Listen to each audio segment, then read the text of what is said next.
Hello, this is Francis Gaskins with another edition of IPOhardball. We're talking today just a little bit about Blackstone and Och-Z Capital, which is OZM. Blackstone, of course, is BX. Today, Blackstone announced its first full quarter after going public in June, and they missed their estimates. So yes, Steve Schwarzman missed his estimates, and it's their first quarter. So that indicates that there's something wrong in terms of their forecasting ability. Of course, he always said that it's hard to predict in their business. One thing you could predict, though, is that the real estate end of their business would be down substantially, and yes, it was. When they went public, their real estate business was cranking along at about 41% of profits, and for the year ended December 31st last year, they made over $2 billion. Well, their profits are way down. The real estate is way down. They're not getting much work in the merger and acquisition area, for example. Evercore and Green and Lazard are both doing much better in that specialty. That's a specialty business. Blackstone doesn't really add much there. Their specialty is private equity. And you know, in private equity, it's obvious, it's very visible. Everybody's in private equity. The other question people have is where does private equity go from here? Well, part of the private equity course has been driven by the excessively loose lending standards, and now what's happening in the debt market, it's really in the collateralized debt obligation market worldwide. There's a lot of money that was the hedge fund guys made a lot of money on paper, but now the question is when people can't pay, you know, their package loans, their individual loans that are put in a package, you know, can those assets really be valued fairly? And a lot of people think that they're not being valued fairly. And for example, E-Trade took a big write-off. Their stock was down 50% today, write-off in the mortgage area. And as you know, the banks have taken a big write-off. Merrill Lynch took a big write-off. Bear Stearns took a big write-off. And some people think it's just the tip of the iceberg. But what that means for a company like Blackstone or Fortress, for that matter, is that the ability of banks to lend money has been constrained because their capital is going to be hit with the write-downs. Not only that, they'll increase their covenants and conditions and the requirements for making loans, and they won't want to loan as much money to private equity firms for debt buyouts because they're more risky. And then thinking about private equity, one thing we've noticed in the IPO market is that there are a lot fewer companies going public that have been sponsored by private equity firms. And of course the reason is the interest rates are very high, the debt is coming due, and there's a good chance that the banks won't renew on favorable terms, if at all, some of the debt that's due that the private equity people took to finance their buyouts. And so the IPO window for that is certainly closing.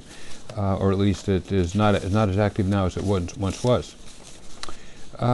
Let's turn our attention to Och-Z Capital, which is OZM. And one thing that we noticed there is that we were quoted for an article for the media probably about 3 weeks ago. We took a look at their performance of their master fund, and they were touting it, and we checked to see what their 12-month performance was for relative to the Dow and to the S&P 500 for the 12 months ending September 30th this year and for June 30th. And to our surprise, we found that the fund that they were trumpeting had scored significantly less than the averages for that period. Well, they filed a new prospectus, a new red herring rather, last Friday, one business day ago. And there, I guess the SEC made them show how their performance compared with the S&P 500, both for last year, 3 years, and 5 years, and since inception. So that was very interesting. What we found is that by looking at that they had underperformed the S&P 500 significantly ever since inception. So on the other hand, they have $30 billion. OZM has $30 billion under management, which is up $8 billion in the last year from $22 billion. So what we think, quite frankly, is that the performance demonstrates they're lousy money managers, and their asset increase indicates that they're great salesmen. They did sell $1.1 billion, or they will in the offering, to basically the government of Dubai, and then they want to sell another $1.1 billion in the IPO this week, and probably to trade on Wednesday.